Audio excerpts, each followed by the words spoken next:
നിലപാട് എന്ന് പറഞ്ഞാൽ സർക്കാർ ഒരു തൊഴിൽ മേഖലയിൽ ന്യായവും നീതിയും നടക്കുന്നില്ല, അല്ലെങ്കിൽ സ്ത്രീകളോടുള്ള അട്രോസിറ്റി ഉണ്ടെന്ന് തിരിച്ചറിഞ്ഞ്, അല്ലെങ്കിൽ അവിടെ പഠിക്കണമെന്ന് മനസ്സിലാക്കി സർക്കാർ ഒരു കമ്മിറ്റിയെ വെച്ച് അതിനെക്കുറിച്ച് കൂടുതൽ അറിയാൻ വേണ്ടി ശ്രമിച്ചതാണ് ഹേമ കമ്മിറ്റി റിപ്പോർട്ട്.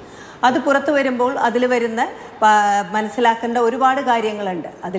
അതിലൊരു സിനിമയിലെന്ന പോലെ ചലച്ചിത്ര മേഖലയിൽ തീർച്ചയായിട്ടും ആ കമ്മിറ്റിയിൽ വരുന്നതിൽ ഒരു 10% അത് സത്യം തന്നെ ആയിരിക്കണം. അതല്ല എന്ന് പറയുന്നില്ല. അത് ഈ സ്ത്രീകൾ തൊഴിൽ ചെയ്യുന്ന എല്ലാ മേഖലകളിലും ചൂഷണമുണ്ട്. അതില്ല എന്ന് പറയില്ല. ചലച്ചിത്ര മേഖല മാത്രമല്ല, അവിടെയും അത് തന്നെ സംഭവിക്കുന്നുണ്ട്. അതില്ല എന്ന് ആരും പറയില്ല. ആ ചൂഷണം നടക്കുന്നു എന്ന് തിരിച്ചറിഞ്ഞു.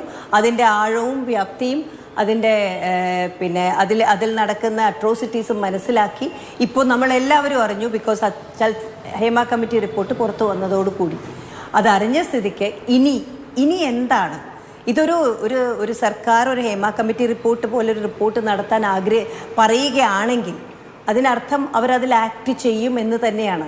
ഒരു പഠനം നടത്തുന്ന എന്തിനാണ്? കാര്യങ്ങൾ മനസ്സിലാക്കാൻ, അല്ലാതെ അതിനുവേണ്ടി ഇത്രയും കാശ് മുടക്കി അത് മൂടിക്കെട്ടി വെക്കാനല്ല എന്ന് മനസ്സിലാക്കാൻ കേരളത്തിലെ ജനങ്ങൾക്ക് അറിയാം. അമ്മയുടെ റോൾ എത്രത്തോളം വേണ്ടതായി ബോധ്യപ്പെടേണ്ടതാണ്. ഒരു മിനിറ്റ്, നിങ്ങൾ ഈ സംസാരിക്കുമ്പോൾ ഒരു പ്രശ്നമുണ്ട്. നിങ്ങളിപ്പോഴും അഭിനയ മേഖല മാത്രമേ കാണുന്നുള്ളൂ മാധ്യമം. സ്ത്രീകൾ വർക്ക് ചെയ്യുന്നത് നടിമാർ മാത്രമായിട്ടല്ല.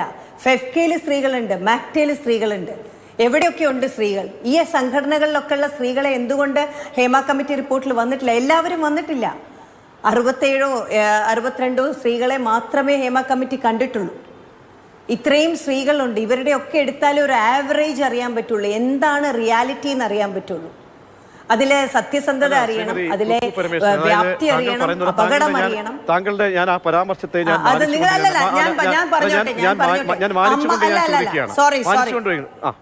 മാനിച്ചുകൊണ്ട് ചോദിക്കുകയാണ്. ഈ താങ്കൾ പറഞ്ഞതുപോലെ 60ഓളം ആളുകളെ അല്ലെങ്കിൽ വിളിച്ചു, അല്ലെങ്കിൽ അവരെ മാത്രമാണ് വിളിച്ചത്. 10-200ഓളം പേർ അമ്മ എന്ന സംഘടനയിൽ തന്നെയുണ്ട്. അനുബന്ധമായിട്ടുള്ള മറ്റ് സാങ്കേതിക മേഖലയുമായിട്ട് ബന്ധപ്പെട്ടൊക്കെ ഒരുപാട് സ്ത്രീകൾ പ്രവർത്തിക്കുന്നുണ്ട്. പക്ഷേ ഈ വന്ന ആളുകൾ പോലും അവർ മുന്നോട്ട് വെച്ച പ്രതികരണങ്ങളുടെ ആകത്തുക രത്നച്ചുരുക്കമായി നേരിടേണ്ടി വന്നിരിക്കുന്നത് വിവേചനത്തിൻ്റെയും ലൈംഗിക ചൂഷണത്തിൻ്റെയും ഒക്കെ തന്നെ ഒരു പ്രതലമാണ് സൃഷ്ടിക്കപ്പെട്ടിരിക്കുന്നത്. അപ്പോൾ നമ്മൾ ഈ വിളിച്ചവർ പോലും അത് പറയുകയാണ്. അപ്പോൾ അതിലെവിടെയാണ്? അങ്ങനെയെങ്കിൽ ഇവരെ ആരെങ്കിലും പ്രേരിപ്പിച്ചതാണോ? ആരെങ്കിലും പ്രേരിപ്പിച്ചതാണോ? ഒരു മിനിറ്റ്, ഞാനൊരു കാര്യം പറയാം. എന്നെ ഇവിടെ വിളിച്ചിരുത്തിയത് എൻ്റെ അഭിപ്രായം പറയാനല്ലേ. നിങ്ങളിത് റിപ്പീറ്റ് ചെയ്ത് പറഞ്ഞുകൊണ്ടിരിക്കുകയാണെങ്കിൽ where can I say what I want to say? So if you ask one question, let me finish. അല്ലെങ്കിൽ വേണ്ട. ഞാൻ പറഞ്ഞത് എനിക്ക് മനസ്സിലായി. ഞാൻ പറഞ്ഞത് ഇപ്പോഴും നിങ്ങൾ അമ്മയുടെ അഭിപ്രായം എന്താണെന്നാണ്. അമ്മ എന്തു പറയുന്നു, അതുപോലെ തന്നെ നിങ്ങൾ ചോദിക്കുന്നില്ല ഫെഫ്കെ എന്തു പറയുന്നു. എല്ലാവരും ഇതിൽ ഭാഗപക്കുക്കളാണ്. എല്ലാവരും ചേർന്നേ ഇതിൽ വർക്ക് ചെയ്യാൻ പറ്റുള്ളൂ. അമ്മയിൽ മാത്രമല്ല, നടികൾ മാത്രമല്ല ഇത് ഫേസ് ചെയ്യുന്നത്. ഈ ചൂഷണം എന്ന് പറഞ്ഞ ഭൂമിയിലുടനോളം സ്ത്രീകളുണ്ടോ അവിടെയൊക്കെ ചൂഷണമുണ്ട്. ഈ മലയാളം ഇൻഡസ്ട്രി മുഴുവൻ അഴുക്ക് നിറഞ്ഞതാണ് എന്ന രീതിയിൽ പറയുന്നത് വളരെ കഷ്ടമാണ്. ഇവിടെ തെറ്റുണ്ട്, തെറ്റ് സംഭവിച്ചു, അത് ഏറ്റെടുക്കുന്നു. തെറ്റ് സംഭവിച്ചു, അതിൽ ദുഃഖവുമുണ്ട്. നാളെ അത് എങ്ങനെ കറക്റ്റ് ചെയ്യാമെന്നുള്ള ഒരു ചർച്ചയെങ്കിലും ആരെങ്കിലും കൊണ്ടുവരുമോ? അതല്ലേ നമ്മൾ നടത്തേണ്ടത്? അവിടേക്കല്ലേ നമ്മൾ പോകേണ്ടത്? ഇപ്പം അമ്മയുടെ കഴിഞ്ഞ 4 ദിവസം അവരെന്ത് ചെയ്തു എന്ന്. ഞാൻ അമ്മയുടെ ഒരു മെമ്പർ മാത്രമാണ്. പക്ഷെ എനിക്കറിയാം അവിടെ നമ്മൾ ഓൾറെഡി കമ്മിറ്റ് ചെയ്ത ഒരു ഷോ നടന്നുകൊണ്ടിരിക്കുവാണ്. അതിന് വേറൊരു ചാനലുമായിട്ട് അവർ ടൈപ്പ് ചെയ്ത് ആ ഷോ ഫിനിഷ് ചെയ്തേ ഒക്കുള്ളൂ. ടൈം ബൗണ്ടാണ്. അമ്മയ്ക്ക് ധനം സമാഹരിക്കൽ കൂടിയാണത്. അത് നടക്കുന്നതിൻ്റെ ഇടയിൽ എല്ലാവരെയും മാറ്റി നിർത്തി ഇത് ചെയ്യാൻ പറ്റില്ല. അവരത് ഇന്നലെ വൈകുന്നേരം ഫിനിഷ് ചെയ്ത് കഴിഞ്ഞു. നെക്സ്റ്റ് തിങ് ആയിരിക്കും അവരത് ചെയ്യുന്നതെന്ന് ഞാൻ മനസ്സിലാക്കിയത്. ഞാൻ ഇതുവരെ എനിക്ക് അതിൻ്റെ ഡീറ്റെയിൽസ് കിട്ടിയിട്ടില്ല. ഞാൻ പറയുന്നത് നമ്മൾ റിയാക്ട് ചെയ്യുക എന്ന് പറഞ്ഞത് ആലോചിക്കാതെ ചെയ്യേണ്ട കാര്യമല്ല. അത് മീഡിയ മാത്രം ചെയ്യുന്നതാണ്. എന്ത് കിട്ടിയാലും ഉടനെ ചാടിപ്പിടിക്കുക എന്നുള്ളത്. ആൻസർ ചെയ്യുന്നവർക്ക് ചിന്തിക്കണം, ചിന്തിച്ച് തന്നെ മറുപടി പറയണം. ബിക്കോസ് ഒരു പ്രാവശ്യം പറഞ്ഞത് കഴിഞ്ഞാൽ അതിനെ 10 മാറ്റും, പിന്നെ അത് ഓൺലൈനിൽ 20 മാറ്റും. നമ്മൾക്ക് ഈ വിഷമമുണ്ട്, ഉള്ളിൽ വളരെയധികം വിഷമമുണ്ട്.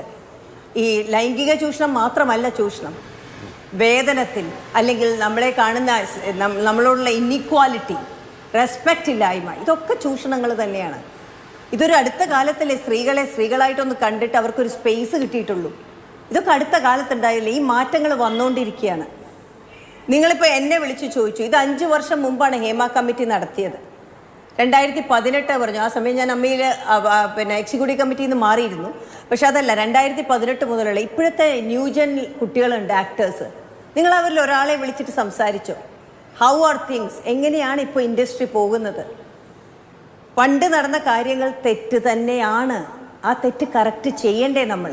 ശ്രീമതി കുക്കു പരമേശ്വരൻ, താങ്കളുടെ അനുവാദത്തോടുകൂടി ഞാനൊന്ന് ഇടപെട്ട് ചോദിക്കുകയാണ്. അനുവാദത്തോടുകൂടി ഞാൻ ഇടപെട്ട് ചോദിക്കും. ഒരിക്കലും സിനിമാ മേഖല മൊത്തത്തിൽ മലീമസമാണെന്ന് ആരും പറഞ്ഞിട്ടില്ല. മാതൃഭൂമി ന്യൂസ് ഒരർത്ഥത്തിലും എവിടെയും പറഞ്ഞിട്ടില്ല.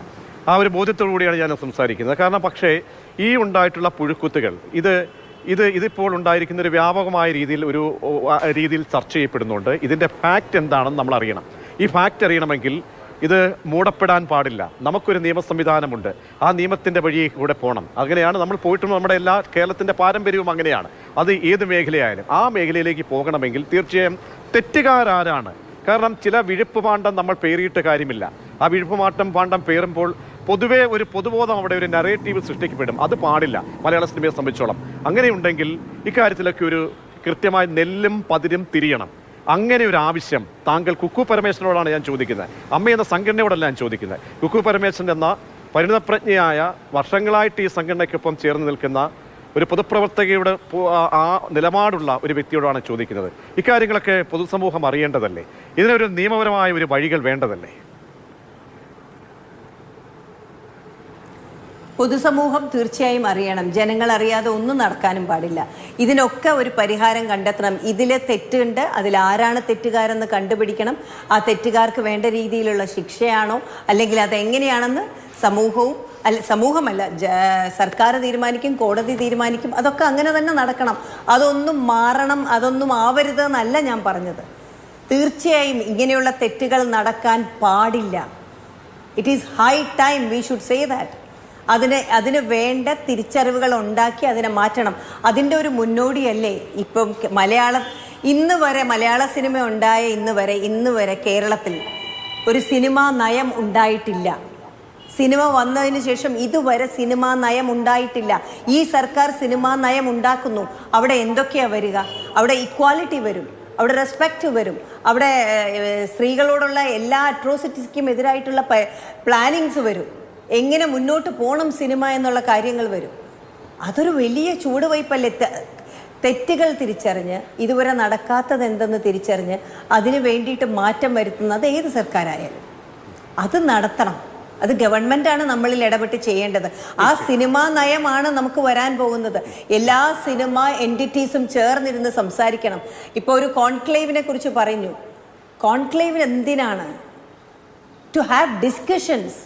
നമ്മുടെ നമുക്ക് പ്രശ്നങ്ങളുള്ളവരോട് തന്നെ സംസാരിക്കണം, മാറിയിരുന്നല്ല.